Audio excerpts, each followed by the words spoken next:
மக்களவைத் தேர்தலை ஒட்டி சென்னை ஆர்கே நகர் பகுதியில் வடசென்னை தொகுதி பாஜக வேட்பாளரான பால் கனகராஜ் தீவிர வாக்கு சேகரிப்பில் ஈடுபட்டார்.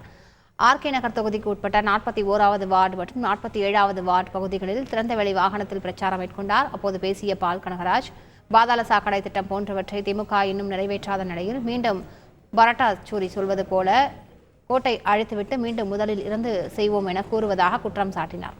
மேலும் பாஜகவிற்கு வாக்களித்தால் அந்த அனைத்து கோரிக்கைகளையும் நிறைவேற்றுவேன் என்று கூறி வாக்கு சேகரித்தார்.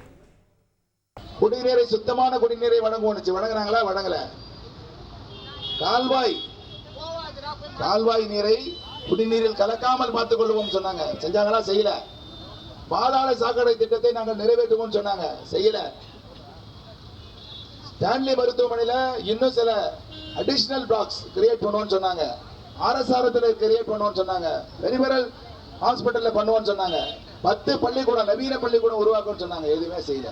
இப்ப மறுபடியும் முதல்ல இருந்து பரோட்டா கொடுக்க போறோம்.